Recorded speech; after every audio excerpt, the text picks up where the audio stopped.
Hi everyone, what's up? My name is Lauren. For those of you who don't know, I'm a certified personal trainer, and today's video is about Natacha Océane and all about her high-intensity interval training workouts that she posts on her YouTube and how many calories you can expect to burn with these and what you can expect them to do for your body.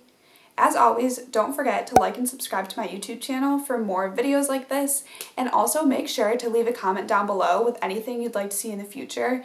All the videos that I've done recently have been due to popular requests, so I really listen to you guys and I really want your opinions and I really want to know what you guys want to see from me, because my goal is just to help you guys out on your health and fitness journey and answer any questions that you may have always been dying to ask a personal trainer but you can't necessarily afford to get one. So I'm here to just make these videos for free so that you guys can watch them and get all the fitness knowledge that you need.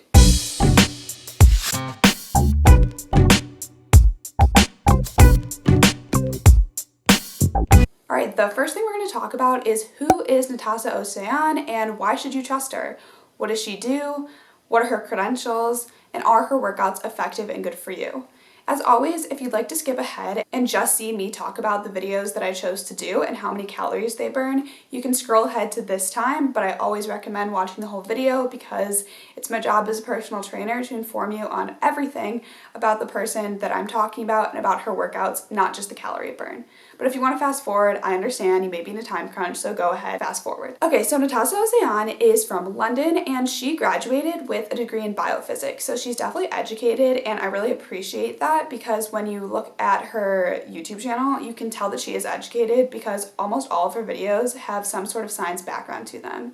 So a lot of her videos, there's actually a whole playlist dedicated to the science behind health and fitness, which is awesome. Like, good for Natacha Océane. Like, sometimes I go to these fitness influencers platforms and they have nothing that's backed by science, and I'm not trying to slam them or say that they don't know what they're talking about, but I do appreciate when people literally have a whole section dedicated to science so you know exactly where their information is coming from. And because she is educated and graduated with a degree, I'm not saying you need a degree to be successful in health and fitness, but that does add to her credibility. So really, I trust her. Like, I trust what she says. I would always fact check whenever you start a new diet or fitness plan, because she may just be trying to promote her own techniques and her own workout plan. I'm not saying that she's giving you any false information, but just always do your own research before committing to anything. But in general, I trust her. I think she's a great person to follow on YouTube, and all of her workouts are very unique. They're very creative. You can do most of them at home with no equipment, so she's just a good person to follow. Most of her exercises and everything she says is backed by science, so I really have no complaints about her. There's not a lot of risks with following her, whereas like with some of these other influencers, there's the risk of jeopardizing your form or getting false information, and I really don't see any issues with following her. Thank you for introducing me to her. I like her accent. She's from London, and yeah, without further ado, let's get into how many calories do her workouts burn. I chose to do 3 of her high-intensity interval training workouts and ones that are just more based towards cardio, because I didn't think it'd be very interesting if I did the resistance training workouts. She actually doesn't really have a lot of those, but those are not necessarily geared towards burning calories, whereas the ones I chose are geared towards burning calories and fat in a short amount of time. As always, all the statistics I show you are for me and my body. If you are about 130 to 135 pounds and 5 foot 6 inches, pretty advanced in your fitness journey, and a female, then these statistics are going to be very accurate for you. If you differ in any way, then these statistics are not going to be 100% accurate for you. However, I always like to let you know how many calories they burn for me so that you can use it as a ballpark estimate for your body. And additionally, people always ask me about the afterburn effect of HIIT. And yes, HIIT does have an afterburn effect, which means that after the workout, you will actually continue to burn calories throughout the day. However, this is not the most important part of a workout. What's most important is what you do within the 10 minutes or 20 minutes that you're working out. And those are the calories that I would use to calculate either a calorie deficit or a calorie surplus, depending on if your goal is to bulk up or slim down. So I wouldn't worry about the afterburn too much. You can feel good about yourself that you will continue to burn calories throughout the day, but that's definitely not the most important part of the workout. So without further ado, here's how many calories I burned while doing 3 of Natacha Océane's workouts. The first workout I chose to do by Natacha Océane is the 15-minute fat-burning HIIT workout with no equipment. This is full body and can be done at home or at the gym. It's 30 seconds on, 30 seconds of rest. It was published about a year ago and has over 2 million views, so I figured this would be a good one to talk about in terms of the calorie burn. Now we're looking at the data from my Garmin watch for the 15-minute fat-burning HIIT workout from Natacha Océane. So you can see down here my average heart rate throughout the whole time. And so my average was 148 beats per minute.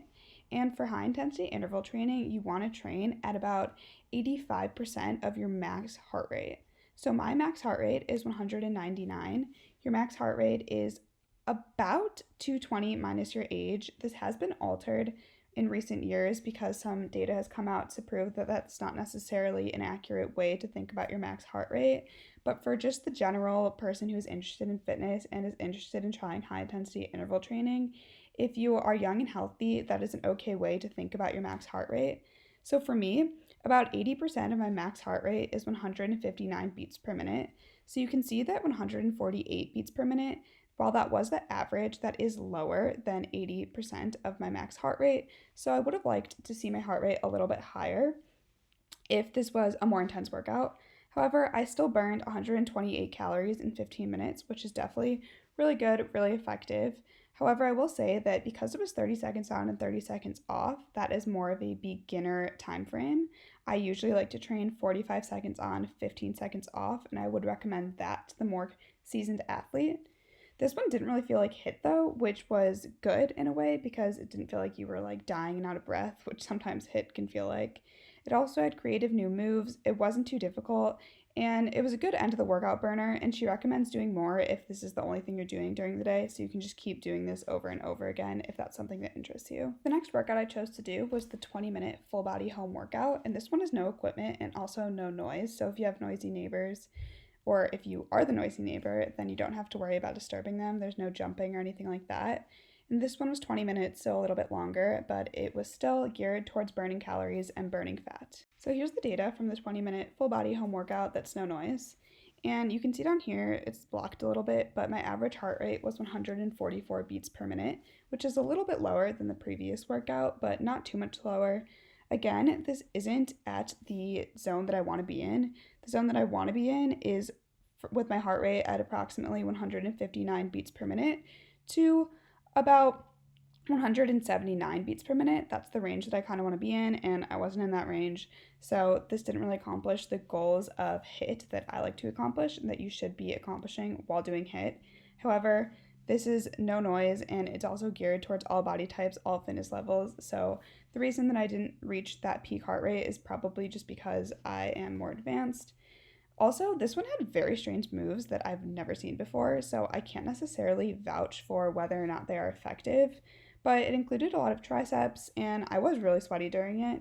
It was difficult but doable. It didn't really feel like HIIT again. It just felt like a good workout, but I didn't really feel like I was really pushing myself like you're supposed to feel during HIIT in order to get that full afterburn effect. This one was 45 seconds on, 15 seconds off though, which is the timing that I prefer and the timing that I recommend for more advanced athletes. And the last one that I'm going to show you is the 15-minute fat burning HIIT workout. This is full body at home or at the gym and no equipment as well. So all these are pretty similar and they're all really unique because they include a lot of different movements, but they all seek to accomplish the same thing. And lastly, here's the data from the 15-minute fat burning HIIT. This was from December of 2019 and it's a really popular video of hers. So my average heart rate for this one was 153 beats per minute. So this was the highest heart rate so far. And this one was definitely way more difficult than the other two that I did. And I burned 134 calories total within these 15 minutes. So 153 beats per minute is almost at that 80% of my max heart rate mark. 80% of my max heart rate is 159 beats per minute. So this one came the closest to helping me train in the zone that I want to train in for HIIT to be the most effective. This one I thought was amazing HIIT, honestly. It was 3 rounds, it was difficult, I was so sweaty. It had a lot of full body movements, but it didn't have any voiceovers, which I didn't love, but that's a pretty minor complaint. This one would definitely be the one I'd recommend to try if you want to burn the most calories, the most fat, and just really sweat your butt off. Thank you so much for watching. I really hope you enjoyed this video, and please leave any questions or requests you have down below. I have more videos coming out in this series and also a combination of my own original workouts and health and fitness tips for you that are all backed by science. I am a certified personal trainer, as I mentioned, so I'm not going to give you any false information. And don't forget to like and subscribe to my channel for more of these videos. Thanks for watching.